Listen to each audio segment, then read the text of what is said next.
Bom, pessoal, mais uma vez, sejam bem-vindos ao Ciências Web. Nesse conjunto de slides, nós vamos estar falando sobre mais alguns exercícios, alguns exemplos de aplicação das equações diferenciais de segunda ordem, ainda as homogêneas, ok? Em outro conjunto de slides mais à frente, nós vamos falar das equações de segunda ordem não homogêneas. Bom, primeiro nós vamos falar sobre dois exemplos de movimento oscilatório amortecido, ok? Temos então aqui uma mola com a constante elástica K igual a 40 newtons por metro e prende-se a essa mola um bloco de massa igual a 1 kg. Após estender a mola até a posição x igual a 50 centímetros, aplica-se ao conjunto uma velocidade inicial de 3 metros por segundo. Considerando que existe uma força de resistência que é proporcional à velocidade, com a constante de amortecimento igual a 22, então o que se pede aqui é determinar a função x de t, que dá a posição da massa em qualquer instante t. Bom, pela lei da dinâmica, a massa vezes a aceleração tem que ser igual à soma das forças que atuam sobre o corpo. A massa aqui é igual a 1, então a gente tem aqui mx duas linhas, que é a aceleração, igual a menos 40x, ou seja, menos kx, essa é a componente da força elástica, menos 22x', que é a componente da força de amortecimento. Como nós vimos aqui, a força de resistência ela é proporcional à velocidade, sendo que a constante de proporcionalidade é 22. Lembrando que aqui, tanto a força elástica como a força de amortecimento, elas são sempre, o tempo todo, contrárias ao deslocamento. Por isso, nós temos o sinal de menos para as duas forças aqui. Ok? Bom, agora passando esses dois termos do lado esquerdo para o lado direito da igualdade, a gente fica com uma equação diferencial de segunda ordem homogênea, no formato padrão. Ax duas linhas mais bx' mais 40x igual a zero. Para resolver essa equação, então, nós temos que resolver a equação característica correspondente. A equação característica é essa equação do segundo grau aqui, R2 mais 22R mais 40 igual a zero. O delta aqui é B2, 22 ao quadrado, menos 4 vezes 1 vezes 40. Esse delta dá igual a 324. Nesse caso, então, as raízes da equação por Bhaskara ficam menos B, ou seja, menos 22, mais ou menos raiz de 324 sobre 2, porque o A é igual a 1. Essas raízes, então, fazendo esses cálculos, as raízes ficam menos 2 e menos 20. Dessa forma, como o delta é maior do que zero, a gente sabe que a solução geral da equação diferencial, essa equação diferencial de segunda ordem aqui, é da forma C1e elevado a menos 2t mais C2e elevado a menos 20t. Esse menos 2 e esse menos 20 são as duas raízes da minha equação característica. Derivando a x de t para achar a x' de t, por que nós estamos fazendo isso? Porque nós vamos ter que substituir as condições de contorno para poder achar os valores de C1 e o C2. Então, a primeira coisa que a gente tem que fazer para substituir as condições de contorno derivar a função x de t. A derivada dessa função aqui, então, fica menos 2 C1e elevado a menos 2t, menos 20 C2e elevado a menos 20t. Lembrando que para derivar e elevado a menos 2t, a gente tem que aplicar a regra da cadeia. A derivada de e elevado a menos 2t é igual a menos 2, que multiplica e elevado a menos 2t. Assim como a derivada de e elevado a menos 20t é menos 20 e elevado a menos 20t.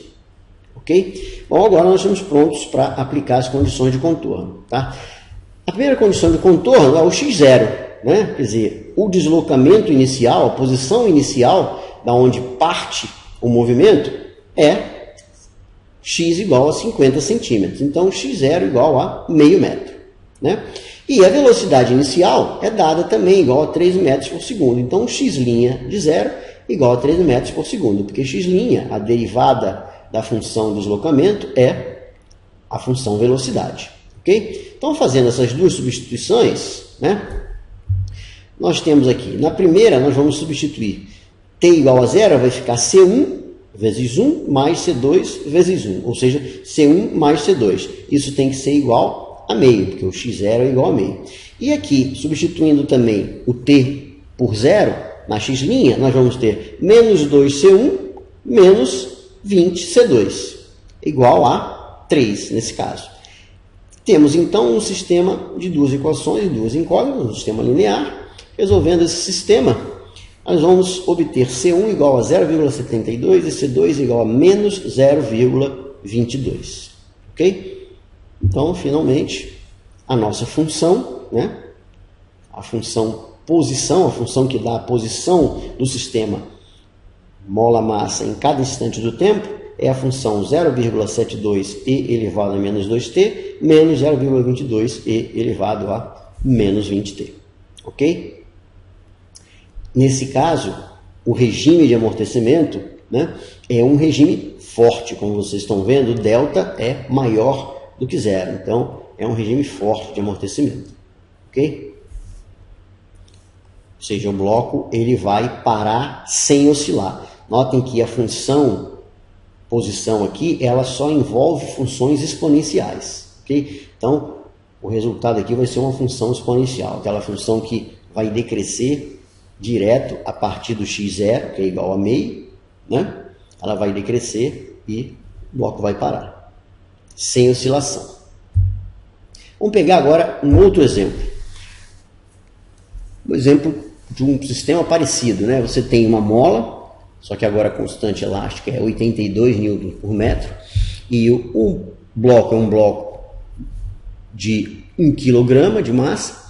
A gente distende de novo essa mola para uma posição de 50 centímetros e larga o conjunto de forma que ele oscile a partir do repouso. Ou seja, largar para que ele oscile a partir do repouso significa que a velocidade inicial é zero, V0 é igual a zero. Você simplesmente largou o bloco, você não deu a ele nenhum impulso inicial. Considerando que existe uma força de resistência, de novo, proporcional à velocidade, mas com uma constante de amortecimento agora C igual a 2, o que se pede é determinar a função x de t, de novo, ok? Vamos ver como é que fica agora a nossa equação diferencial. A equação diferencial fica, de novo, massa vezes aceleração é igual a menos kx menos cx', ok? Passando de novo esses termos para o lado direito, a gente fica com uma equação diferencial de segunda ordem homogênea no formato padrão. X duas linhas mais 2x' mais 82. A equação característica aqui, então, esse R2 mais 2R mais 82 igual a zero. O delta agora é menos 324. Ok? Aplicando, então, Bhaskara, menos B vai ser menos 2, mais ou menos raiz de menos 324 sobre 2, porque o A aqui é igual a 1. Bom, a raiz de 324 é 18. Então, a raiz de menos 324 é 18i. Ok? Como você tem o 2a no denominador de Bhaskara, então você vai ficar aqui com mais ou menos 9i, porque 9 é 18 sobre 2. Ok? Então, nesse caso, como o delta é menor que zero, nós já sabemos que nós vamos ter um amortecimento fraco, ou seja, nesse caso, como a constante de amortecimento, o fator de amortecimento ele é baixo, ele não vai ser suficiente para evitar a oscilação. O bloco, então, vai entrar em oscilação, porém, essa oscilação, obviamente, ela vai diminuindo cada vez mais até que o bloco pare, né? Então, a constante de amortecimento, né, a força de resistência, ela vai roubando energia do sistema até parar o bloco. Porém, o fator de amortecimento, ele não vai ser forte o suficiente para frear o bloco desde o início. Ele vai permitir uma oscilação. Ou seja, a nossa solução da nossa equação diferencial, como o delta é menor do que zero, ela vai envolver as funções seno e cosseno. Ela vai ser, então, do tipo e elevado a menos 1t, por quê? Porque o meu alfa aqui é menos 1, né? Então, e elevado a alfa t é e elevado a menos 1t, que multiplica C1 cosseno de 9t mais cosseno C2 seno de 9t. Ok? Temos agora que derivar a função x de t para poder aplicar as condições de contorno, né? A derivada, então, a função x' de t, vai ser a função C1e elevado a menos t, que multiplica menos cosseno de 9t, menos 9 seno de 9t, mais C2e elevado a menos t, 9 cosseno de 9t, menos seno de 9t. Ok? Substituindo agora, então, o x de 0 por 50 centímetros, ou meio metro, e o x' de 0 igual a 0, porque a velocidade inicial nós vimos que é igual a 0, nós vamos ter o seguinte, ó, x0 igual a meio metro, né? X' de 0 igual a 0. Vamos ter aqui, ó, quando eu substituir o t por 0 na função x de t, você vai ter e elevado a 0, ou seja, 1, que multiplica C1 cosseno de 0. Cosseno de 0 é 1. Mais C2 seno de 0. Seno de 0 é 0. Então, esse termo vai cortar. Eu vou ficar simplesmente com C1 vezes 1 é igual a meio. Ou seja, C1 é igual a meio. Substituindo agora o 0 na derivada, a gente vai ter C1e elevado a 0, ou seja, C1, que multiplica menos 1 menos 0. Ou seja, menos C1. E aqui no segundo termo, C2 elevado a 0 de novo, que é igual a 1, que multiplica 9 vezes 1 menos 0, ou seja, C2 que multiplica 9. Né? Então, as minhas equações, meu sistema de equações vão ser C1 igual a meio e menos C1 mais 9C2 igual a 0. Resolvendo esse sistema, a gente tem C1 igual a meio e C2 igual a meio sobre 9.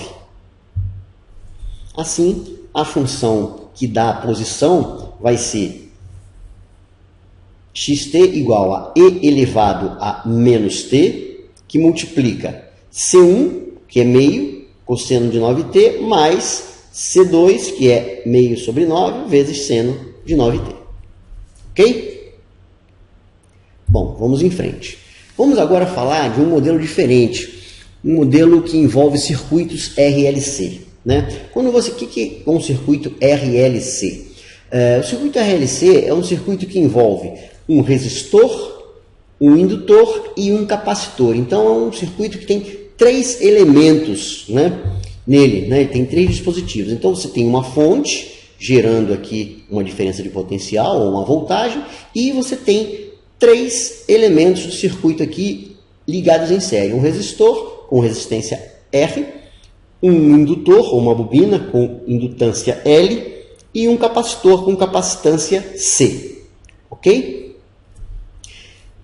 Como a gente fez lá no caso dos circuitos RL, que nós já estudamos nos slides sobre equações diferenciais lineares de primeira ordem, a gente vai, pela lei de Kirchhoff, né, a gente pode escrever que a diferença de potencial total aqui, E de T, né, que é a diferença de potencial total entre esses dois pontos, ela vai ser igual à soma, né, das diferenças de potenciais no resistor, no indutor e no capacitor. Então, a lei de Kirchhoff me dá essa igualdade aqui, ó, L di dt, que é a diferença de potencial aqui no indutor, mais RI, que é a diferença de potencial no resistor, mais Q sobre C, que é a diferença de potencial no capacitor, é igual a E de T, ok?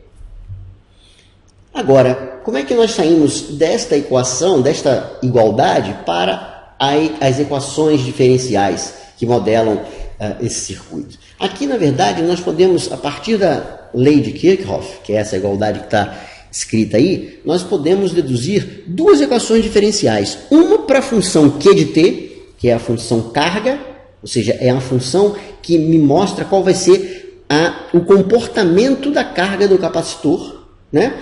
E uma outra equação diferencial para a corrente no circuito. Okay? Então, na verdade, nessa mesma lei de Kirchhoff, nós podemos obter 2 equações diferenciais. Para obter a primeira equação diferencial, o que nós fazemos? Nós simplesmente usamos, né, a definição de corrente elétrica. A corrente elétrica, por definição, é a derivada da carga por unidade de tempo. Então, I é igual a dQ dt. Ok? Então, o que a gente vai fazer? Se a gente pegar esta igualdade aqui, né, corrente é igual à derivada da carga com relação ao tempo, né? E simplesmente nós derivarmos esta igualdade aqui, membro a membro, né? Ou seja, derivarmos o primeiro membro, derivarmos o segundo, derivarmos o terceiro, derivarmos também o lado direito da equação, o que nós vamos ter? L d2i dt mais R di dt mais 1 sobre C vezes dq dt. Mas dq dt eu posso substituir por i. Então, esse último termo fica 1 sobre C vezes i. E o lado direito, derivando a função epsilon de t, eu vou ficar com epsilon dt. Então, aqui nós temos uma equação diferencial de segunda ordem, né, para a função i de t. Ou seja, a solução dessa equação diferencial me dá o comportamento da corrente com o tempo. Vai me dar a função i de t.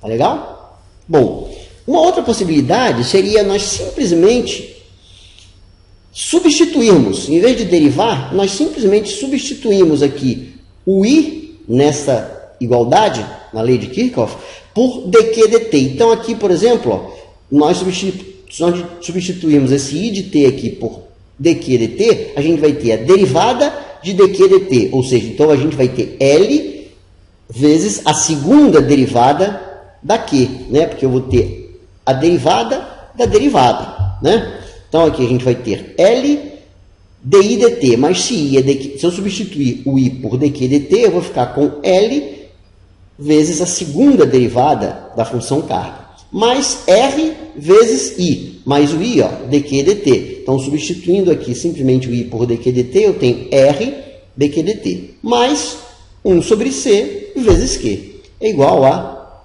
epsilon de t. Essa aqui, ó, é uma outra equação diferencial de segunda ordem também, tá certo? Só que essa equação diferencial, ela é para a função Q de t. A solução dessa equação diferencial vai me dar o comportamento da carga em função do tempo. Tá legal? Então, partindo da mesma lei, que é a lei de Kirchhoff, né, nós obtivemos duas equações diferenciais diferentes. Uma para a função i de t e outra para a função q de t. Legal? Bom, agora, nós temos dois casos a considerar. O primeiro caso é quando eu tiver uma voltagem constante. Quando a minha E de t, na verdade, não for uma função, né? quando a minha voltagem não variar com o tempo, quando ela for uma função constante, ou seja, a minha fonte é uma bateria que injeta no meu circuito uma tensão constante, o que vai acontecer? Aquele lado direito lá, o dE dt da função I de t, né? Ele vai ficar igual a zero. Então, nesse caso, a gente vai ter, na verdade, uma equação diferencial homogênea. Ok? Então, uma equação diferencial homogênea nós sabemos resolver, não é isso? Ela vai ficar, a equação característica vai ficar L R2 mais R vezes R mais 1 sobre C igual a zero, né? E nesse caso, aplicando Bhaskara para essa equação do segundo grau aqui, nós vamos ter que as duas raízes vão ser menos R mais ou menos raiz de R2 menos 4 vezes L sobre C sobre 2L. Isso aqui corresponde à fórmula de Bhaskara para essa equação do segundo grau. Ok? Bom, nesse caso a gente vai ver que, assim como no caso do pêndulo, né, os três comportamentos possíveis da função corrente, né, vão depender do valor do delta. Se o delta for maior do que zero, nós sabemos que a função resultante, a função corrente, vai ser uma função exponencial. Se o delta for igual a zero, a gente sabe que também é uma função exponencial, mas é do tipo C1e elevado a RT mais C2t e elevado a RT. E se o delta for menor do que zero, o que vai acontecer? A minha função solução, a minha função I de t, vai ter um comportamento periódico, né? Um comportamento oscilatório, porque a minha solução vai envolver seno e cosseno. Ok? Como Como a gente pode notar aqui, né, o R, né, a resistência aqui, é que vai fazer o papel do fator de amortecimento. Vocês lembram que lá na minha equação de segunda ordem do sistema oscilatório com amortecimento, a gente tinha aqui γ2, gama ao quadrado, menos 4mk, né? Então, o fator de amortecimento, né, dependendo do fator de amortecimento, se ele fosse muito alto, eu teria um regime de superamortecimento. Se o gama fosse suficiente para transformar esse delta aqui em zero, né, ou seja, essa subtração aqui em zero, ou seja, o gama 2 ser igual ao 4mk, né, a gente tinha um regime crítico. E se o delta fosse menor do que zero, ou seja, um amortecimento fraco, né, esse delta seria, e significa que o fator de amortecimento ele não era suficiente para suplantar esse segundo termo aqui. Aqui é a mesma coisa, só que aqui em vez de gama, em vez de fator de amortecimento, quem faz o papel do fator de amortecimento, na verdade, é a resistência. Não é isso? Então, pessoal, a função solução aqui, ou seja, a função corrente, nesse caso, ela é uma função que pode ter 3 comportamentos diferentes, dependendo do valor desse delta aqui, ou seja, da combinação de valores entre a resistência, a indutância e a capacitância presente no circuito. Tá legal? Bom, como é que ficam as condições de contorno para esse caso dos circuitos RLC? As condições de contorno, no caso do circuito RLC, são os valores da corrente e da carga do capacitor no instante inicial. Então, as condições de contorno para esse tipo de problema sempre são I de 0 é igual a I0 e Q de 0 igual a Q0, ou seja, o valor da corrente no instante t igual a 0 e o valor da carga do capacitor no instante igual a 0. Tem que dar duas condições de contorno, como sempre, tá certo? Em toda equação de segunda ordem tem que dar duas condições de contorno.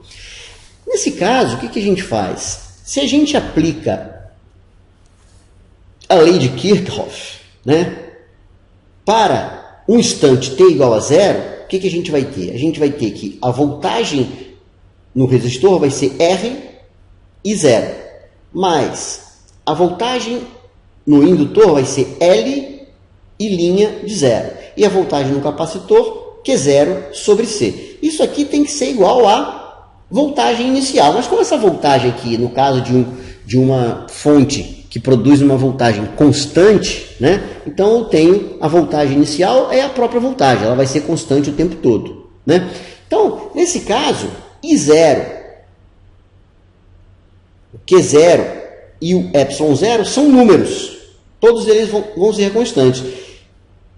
Consequentemente, eu vou poder calcular, a partir dessa igualdade, eu vou poder calcular o valor de y' de 0, ou seja, qual vai ser o valor da derivada da minha corrente no instante 0. Né? Para isso, o que eu faço? Eu simplesmente passo esse R e 0 para o lado de cá, esse Q0 sobre C para o lado de cá. Então, eu fico com ε menos R e 0 menos Q0 sobre C, dividido por L, que o L está multiplicando a I' 0 aqui, né, o valor da derivada da corrente no instante 0, então vai ser dado por essa fórmula, ok? Por que é importante ter o valor de I' no instante 0? Porque, como a gente sabe, quando a gente resolve toda equação diferencial de segunda ordem, na hora de ser resolvida, nós precisamos de duas condições de contorno. Uma delas é do tipo y0 e outra do tipo y'0, ou seja, as minhas duas condições de contorno, elas necessariamente